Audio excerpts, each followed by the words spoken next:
I was asked a question today to state 5 things we should get serious about. My first response is, please do not get serious about anything. Seriousness is a disease, okay? Seriousness makes you dull, seriousness makes you sad, seriousness makes you antisocial, seriousness makes you absolutely stupid, opposite of intelligent. So I will change the word serious to concerned or particular. So here is my response. 5 things you should be totally particular about, not serious. 1. Seriousness is a disease. Don't ever get too serious. Treat life like a game. Play the game of life. Playfulness, cheerfulness, a little innocence, a little childishness, very important. Otherwise you will not actually, but physically die many years before your death. Okay? So just chill. Be relaxed. Be calm. Be cheerful. So that's the first thing you should be totally particular about. 2. About the way you get up in the morning. You should be very particular about it. Never, ever, ever start your day rushing. Please wake up and don't you dare, I'm telling you, even try to start your day in a rush. Your whole day will go exactly the way you started.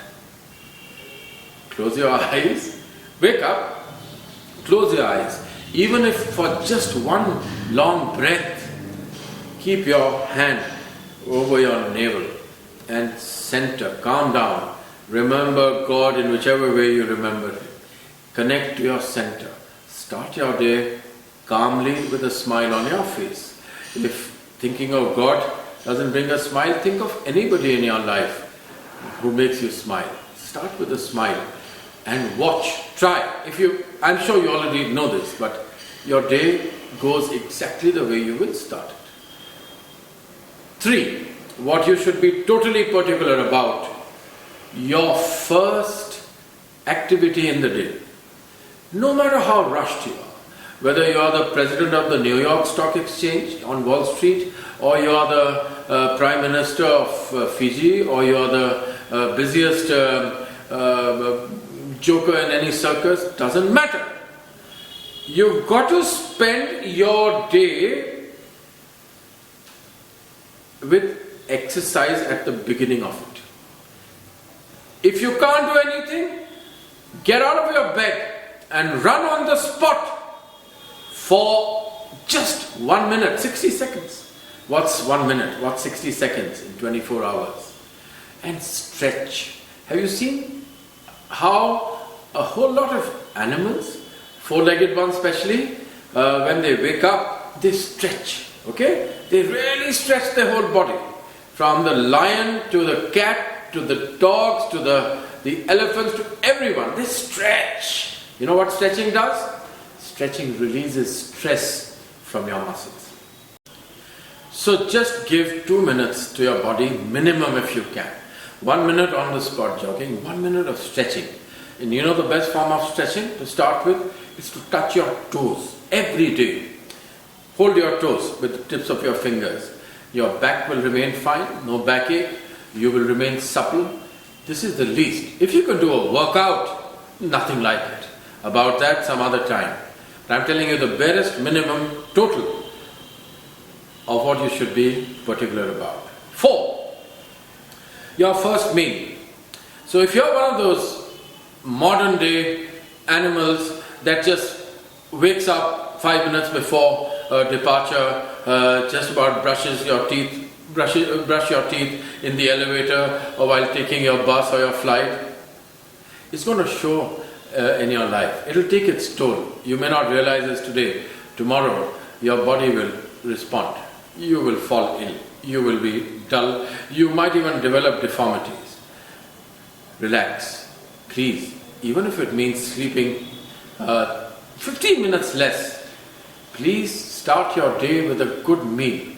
Breakfast has to be a good nutritious meal. And what about breakfast? At least one fresh thing, whether it's fruit or salad or juice, you've got to intake the first thing in your body in the morning, at the beginning of your day, has to be something fresh. Fresh fruit is remarkable. It'll keep you fit, light, and it'll give you just the right kind of nourishment that you need. 5 for now. We might do this in parts because I'm just at the beginning of the day, and the 5 things you should be totally particular about. So we'll make it a series. We'll tell you more about, as the day progresses, from morning until night, the things you should be totally, without compromise, without dropping the standards, particular about. 5, dress. You know what? A lot of people do not understand the significance of the way we dress up. So I shared in some webinar some time back about these 3 key words that one of my coaches taught me, one of my teachers taught me. Get up, dress up, show up, regardless of how busy you are, what work you do. So get up is fine, dress up and then show up. Show up and dress up is fine. Dress up. You know, you will be addressed the way you are dressed. If you go around with torn jeans and a semi-torn t-shirt with long hair and an unshaven face, it's the probability of your being addressed with some kind of a connotation of respect to you or a dignified response from the people who are seeing you are less. You can try it, I don't know. But I'm particular about dressing. You have to be dressed to the occasion.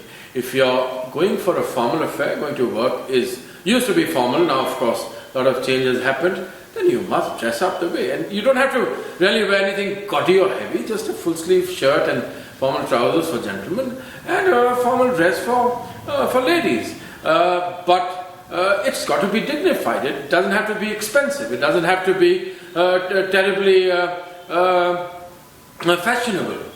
But remember, the person who is seeing you, whose eyes are falling in you, is by and large judging you by your appearance. And the first impression is a lifetime impression. Do it for the sake of the people who are seeing you. That's what you owe to them.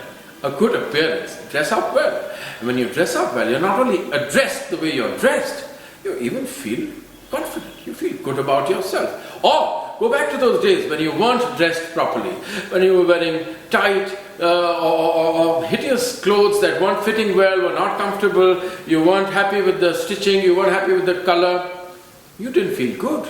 It affected your behavior. It affected your morale. It affected your confidence. You didn't feel confident enough.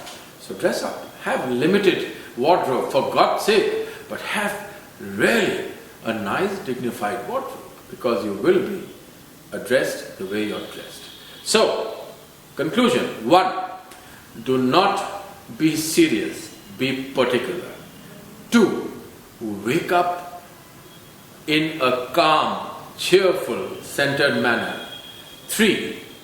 Get up and move your body, even if it's for 2 minutes, if you don't have too much time. 4. Your first meal has to be nutritious, preferably lots of fresh stuff. You know, the stomach doesn't have a mind. It doesn't know what you're filling it up with. If you fill it up with lots of fruit and salad, it'll get filled up, and it'll get filled up with the right kind of stuff. But something fresh in your first meal is extremely important. 5. Dress up well. All these things count, all 5. If practiced, totally observed, and you're particular about them, will change your life. There's no debate. Good luck.